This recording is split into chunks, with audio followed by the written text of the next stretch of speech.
दोस्तों आपका फिर से स्वागत है आपके YouTube चैनल रोजगार विद रविंदर के साथ। आज अपन आगे की पॉइंट अपना संख्याओं का पॉइंट पढ़ने जा रहे हैं और संख्याओं का पॉइंट अपना कौन सा, परिमेय और अपरिमेय संख्या है। अब परिमेय और अपरिमेय संख्याओं में अपन किस प्रकार से पढ़ना है, सबसे पहले अपन ने देखा था कि भाई सबसे पहले संख्याओं के प्रकार पढ़े थे और संख्याओं के प्रकार के बाद अपने पास प्राकृत, पूर्ण, पूर्णांक, सम, विषम, भाज्य और अभाज्य संख्या अपन पढ़ चुके थे। अब नेक्स्ट जो अपना पार्ट आता है वो आता है परिमेय और अपरिमेय संख्या का। विदित क्लास में अपन ने देखा था कि भाई जो हमारी सम और विषम संख्या दोनों एक दूसरे के अपोजिट थी, उसी प्रकार से भाज्य और अभाज्य, फैक्टोरियल और प्राइम नंबर भी एक दूसरे के इनवर्स थी। इसी प्रकार से हमारे पास परिमेय और अपरिमेय जो अपनी संख्या है वो भी एक दूसरे के क्या होंगी भाई, विपरीत होंगी। अब विपरीत किस प्रकार से होंगी भाई, परिमेय क्या होगी और अपरिमेय क्या होगी, उसकी अगर अपन बात करते हैं तो सबसे पहले हम देखते हैं कि परिमेय संख्या की डेफिनेशन क्या होती है कि वह वास्तविक संख्या, नाम आया भाई अपने पास, वह वास्तविक संख्या। अब नाम जब सबसे पहले वास्तविक मीन्स अपने बताया था कि भाई रियल नंबर। अब रियल नंबर के बारे में अपन बात करें तो भाई जब अपन भाज्य और अभाज्य पढ़ रहे थे, सम और विषम, उसमें अपन ने वास्तविक प्राकृत का नाम लिया था भाई। लेकिन अब अपन यहां पर क्या ले रहे हैं कि वास्तविक संख्या। वास्तविक संख्या का मतलब इसमें हमारे पास प्राकृत मीन्स नेचुरल संख्या भी हो सकती है, पूर्ण भी हो सकती है और पूर्णांक संख्या भी हो सकती है।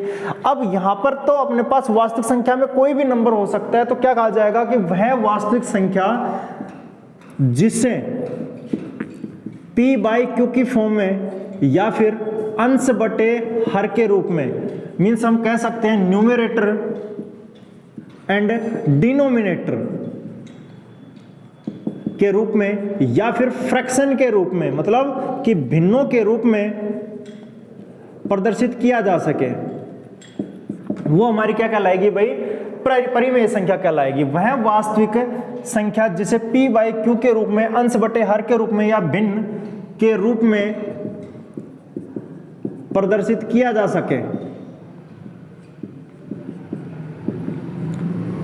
वो क्या कहलाएगी भाई, परिमेय संख्या। और इसी का बिल्कुल अपोजिट हमारी कौन सी हो जाएगी भाई, अपरिमेय संख्या, कि वह वास्तविक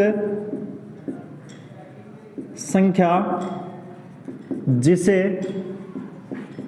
p/q या फिर अंश बटे हर या फिर न्यूमरेटर एंड डिनोमिनेटर के रूप में या फिर भिन्नों के रूप में या फ्रैक्शन के रूप में प्रदर्शित नहीं किया जा सकता,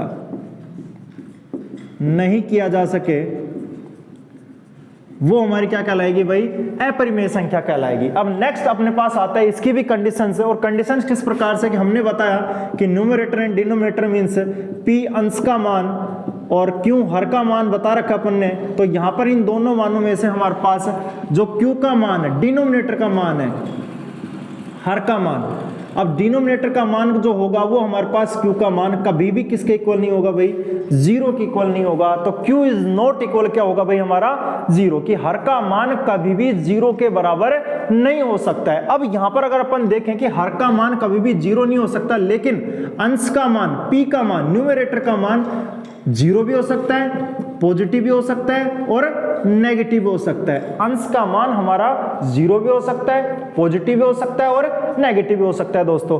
अब नेक्स्ट अपने पास आता है कि भाई जब इसकी बात करें अपन अपरिमेय संख्या की, इसका अपोजिट हो जाएगा p/q का न्यूमरेटर का मान, अंश का मान क्या होगा और हर का मान यहाँ पर क्या होगा। तो यहाँ पर भी हमारे पास कंडीशन ये इसका अपोजिट होगा, विपरीत होगा। तो अपने पास भाई q इज नॉट इक्वल क्या था भाई, 0। यहां पर क्या हो जाएगा, q इक्वल 0 मीन्स हर का मान हमेशा किसके इक्वल होगा भाई, हमारा इसमें 0 के बराबर होगा। जिस वैल्यू का मान 0 के बराबर होगा हर का मान, वो हमारी कैसी राशि होगी भाई, अपरिमेय होगी, इरेशनल नंबर होगा। अब रेशनल नंबर और इरेशनल नंबर एक दूसरे के अपोजिट हो गए कि यहां पर डिनोमिनेटर का मान हमारा किसके बराबर होगा भाई, 0 के बराबर नहीं हो सकता, लेकिन यहां पर तो हर का मान हमेशा किसके बराबर होगा, 0। क्यों होगा, एक कंडीशन अगर अपन देखें तो भाई सबसे पहले हमारे पास कंडीशंस किस प्रकार से आती है कि नंबर 1 कंडीशन कि जब 0 में किसी नंबर से डिवाइड किया जाए, 0 को किसी नंबर से मींस किसी संख्या से अगर डिवाइड किया जाता है तो हमारे पास क्या प्राप्त होता है, 0 आता है। और दूसरी कंडीशन किसी नंबर में मींस किसमें, किसी संख्या में किसका भाग दिया जाए, 0 का। तो क्या प्राप्त होता है, इन्फिनिटी मान प्राप्त होता है। मींस कि हमारे पास मान अपरिभाषित होता है, नॉन डिफाइंड, अपरिभाषित मान प्राप्त होगा। मींस हम क्या कह सकते हैं, नॉन डिफाइंड वैल्यू प्राप्त होती है। मतलब कैसा मान हो जाएगा भाई हमारे पास, अपरिभाषित, जिसकी परिभाषा ही नहीं बता सकते, कि जिसका कोई मान ही नहीं निकल के आ रहा, तो वो कैसी वैल्यू हो जाएगी हमारी, अपरिभाषित। तो यहां पर तो डिनोमिनेटर का मान कितना आ रहा है भाई, 0, और यहां पर अपने पास कितना आ रहा है भाई, हमारे पास कोई नंबर आ रहा है। मींस इसमें न्यूमरेटर तो कोई भी हो सकता है भाई, पी का मान 0 भी हो सकता है, पॉजिटिव भी हो सकता है और नेगेटिव भी। इसलिए हम क्या कह सकते हैं कि भाई 0 भी जो वैल्यू हमारी, सबसे पहली पॉइंट कि हम बता सकते हैं कि 0 जो है वो भी हमारे कैसी राशि है भाई, रेशनल नंबर है। मींस 0 के बारे में शून्य भी एक परिमेय संख्या होती है। क्यों होती है, क्योंकि हम 0 को 0/1 लिख सकते हैं। कैसे, 0 = 0/1, p/q की फॉर्म में। और डिनोमिनेटर का मान क्या नहीं हो रहा भाई, 0 नहीं हो रहा। हर का मान जब 0 नहीं होता तो वो राशि हमारी कैसी कहलाती है भाई, परिमेय संख्या कहलाती है। इसी प्रकार से अगर हम यहाँ की बात करें तो जब यहाँ पर हमारे पास जैसे 0 का मान से डिवाइड कर दिया हमने एग्जाम्पल के तौर पर, तो 0 से डिवाइड करने पर कोई वैल्यू कैसी आती है भाई, इन्फिनिटिव का मान अपरिभाषित होता है, जिसका कोई मान डिफाइन नहीं हो रहा, तो ये वैल्यू हमारी कैसे हो जाएगी भाई, अपरिमेय हो जाएगी। इसी प्रकार से कुछ एक एग्जाम्पल हम और लेते हैं। एग्जाम्पल जैसे लिया भाई प्लस या फिर कोई माइनस का मान कोई भी हो सकता है भाई, धनात्मक भी हो सकता है और ऋणात्मक भी हो सकता है। अब धनात्मक और ऋणात्मक कोई वैल्यू जैसे 22/7 ही लिया भाई हमने। अब काफी दोस्त क्या सोच रहे हैं कि भाई हम 22/7 हमारा किसका मान होता है भाई, पाई का। लेकिन यहाँ पर भाई पाई का कोई मान ही नहीं है।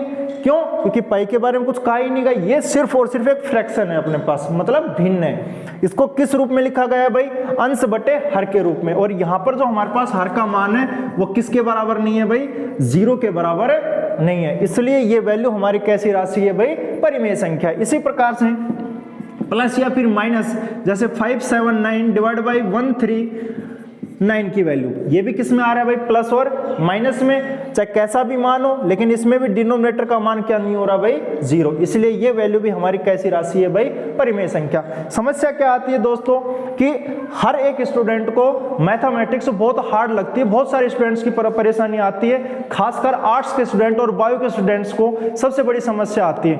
जैसे अपन देखते हैं कि अपने गाँव में पहले बचपन में पुलिस नहीं आती थी, जिसको देखकर अपन घर के अंदर घुसते थे। वही हमारी प्रॉब्लम है कि उतना ही डर हमें किससे लगता है, मैथ से। तो दोस्तों मैथ से डर नहीं लगना अपने को, मैथ्स के हमें कॉन्सेप्ट क्लियर होने चाहिए।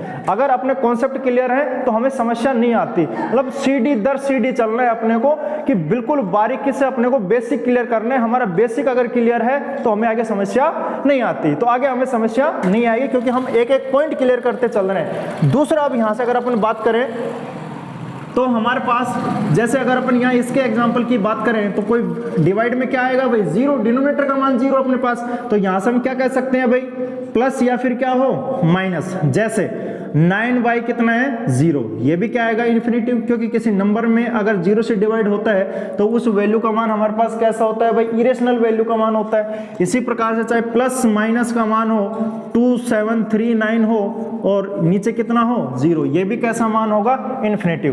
तो यहां से तो इनका मान प्लस माइनस क्या आ रहा है, इन्फिनिटिव। तो हम एक बात कह सकते हैं कि इन्फिनिटिव चाहे प्लस या माइनस में हो, ये कैसा होगा भाई, हमारा irrational number. Irrational number means हम क्या कह सकते हैं, ये अपरिमेय संख्या का मान होता है भाई। कैसा मान होगा, अपरिमेय संख्या का मान होगा। 22/7 p/q की फॉर्म में था। डिनोमिनेटर का मान क्या नहीं हो रहा था भाई, हमारा 0 नहीं हो रहा था, इसलिए ये हमारी राशि कैसी थी भाई, परिमेय थी। ये तो फर्स्ट पॉइंट, बेसिक डेफिनेशन है हमारी किसकी भाई, परिमेय और अपरिमेय संख्या की। परिमेय और अपरिमेय संख्या काफी लंबी लेंदी चलती है अपनी, क्योंकि यही सब चीजें हमारे काम में आती है। परिमेय और अपरिमेय संख्याओं के पार्ट ही हमारे जैसे आगे जैसे हम पढ़ेंगे घातांक, करनी, सोर्स वगैरह, तो उसमें भी ये सब चीजें हमारे पास काम में आती है, पावर वगैरह जो अपन पढ़ेंगे। तो दूसरा इसका पॉइंट आता है, ये तो फर्स्ट डेफिनेशन थी, कौन सी, परिमेय संख्या की। अब दूसरी डेफिनेशन क्या आती है, और अच्छी डेफिनेशन है। और क्या डेफिनेशन है कि वह राशि जो पूर्ण वर्गमूल्य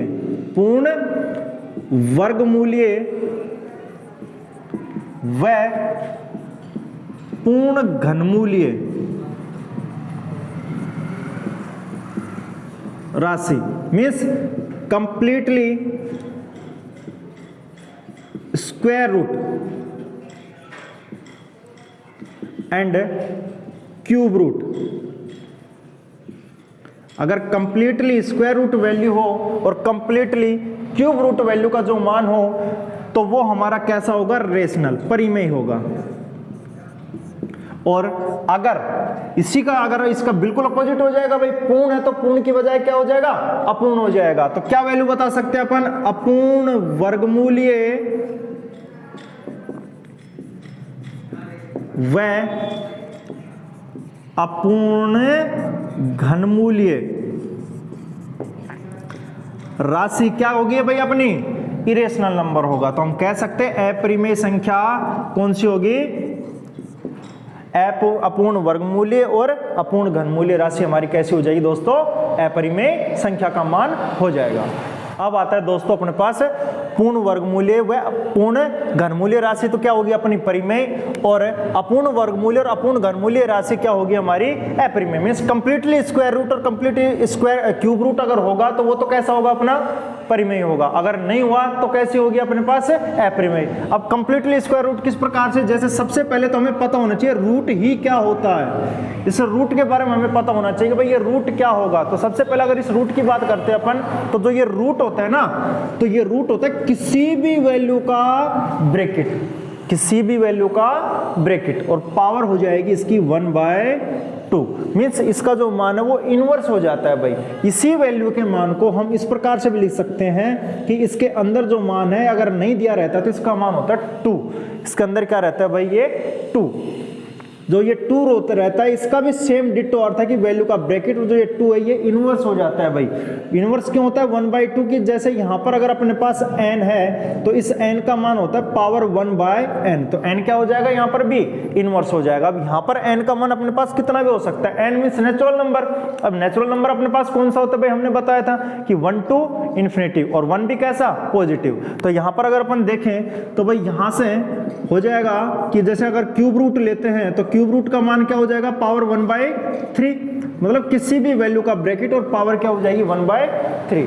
कोई भी मान लिया, जैसे हमने 7 ले लिया तो 7 हो जाएगा पावर 1/7। लेकिन थोड़ा सा अगर हम चेंजमेंट देखें यहाँ से तो क्या होता है दोस्तों, यहां से अगर अपन वैल्यू करें कि भाई जैसे रूट ले लिया और रूट से यहां मल्टीप्लाई में अगर जैसे यहां 2 आ रहा है तो इसका अर्थ बदल जाएगा।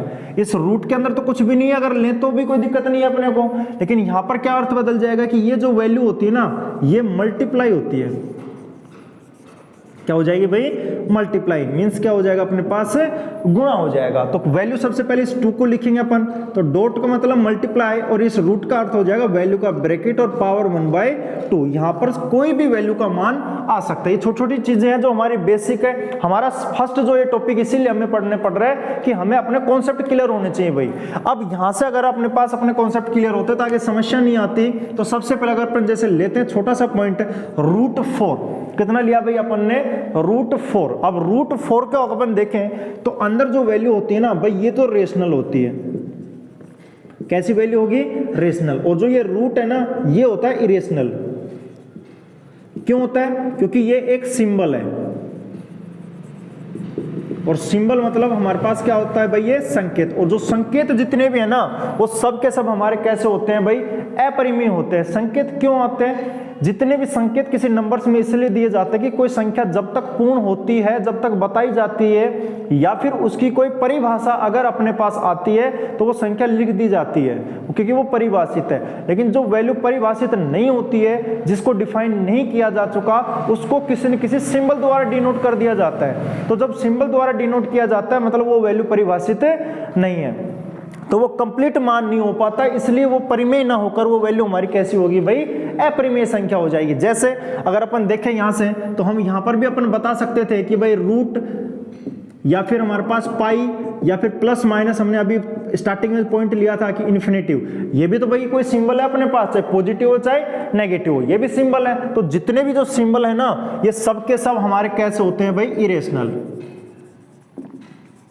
मतलब कैसे होंगे भाई, अपरिमेय होंगे। जितने भी जो हमारे संकेत है वो सबके सब कैसे होंगे भाई, अपरिमेय होंगे।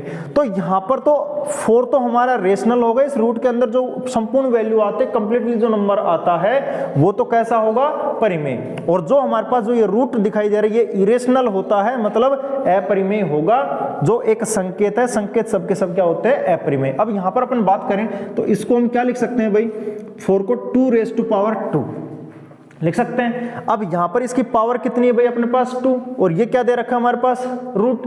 अब रूट से 2 क्या होता है, कैंसिल। ऐसा हम बचपन से करते आ रहे हैं, लेकिन ऐसा नहीं आता है। ऐसा क्यों नहीं होता, ये एक परिपाटी है कि हम बचपन से पढ़ते आ रहे हैं। क्यों पढ़ते आ रहे हैं कि जैसे हमने पहला तो एक पॉइंट पढ़ा है कि भाई अनंत, इस सिंबल को हम बोलते हैं अनंत, लेकिन ये भी अनंत नहीं होता। क्यों नहीं होता, हम 10th क्लास में अगर अपन देखें तो ट्रिग्नोमेट्री हमारा एक चैप्टर होता है भाई।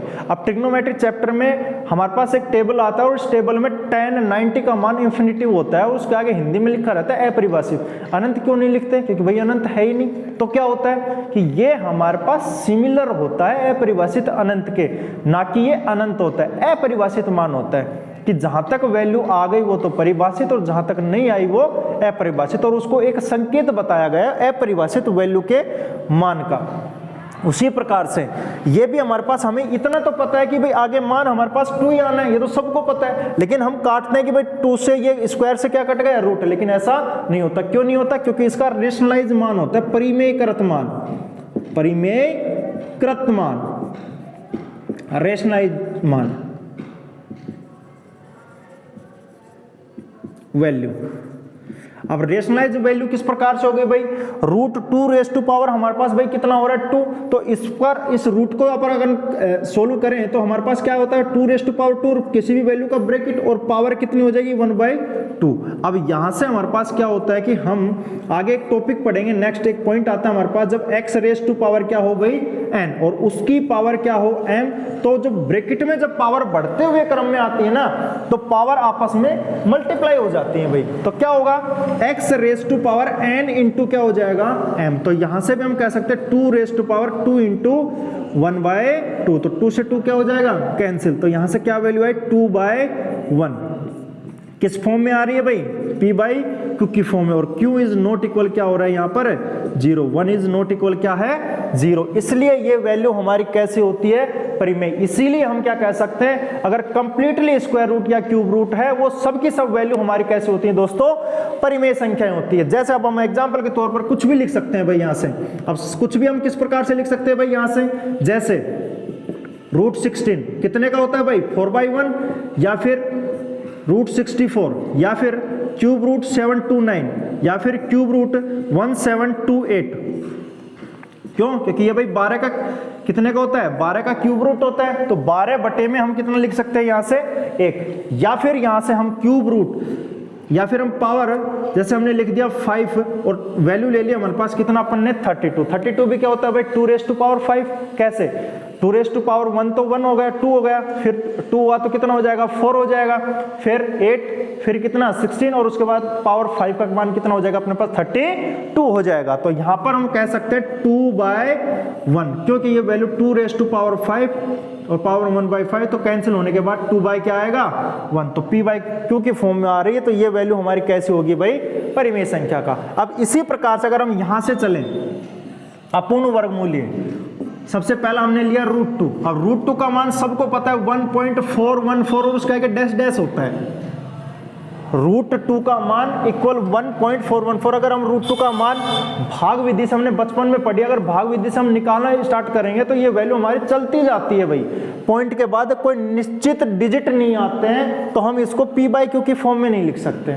क्यों, क्योंकि हमें पता ही नहीं है कि भाई पॉइंट के बाद कितने नंबर कहां तक आ रहे हैं, हम कितने जीरो लगाए नीचे एक के बाद, पता ही नहीं है, तो हम नहीं कर सकते। इसी प्रकार से √2 के बाद √3 का मान आता है कि 1.732। इसी प्रकार से √5 भी आता है, 2 पॉइंट समथिंग आता है, इसका भी कंप्लीट मान नहीं आता। इसी प्रकार से हमारे पास जैसे एक वैल्यू आती है भाई, हमारे पास आ गया 81 और ये क्यूब रूट हो गया।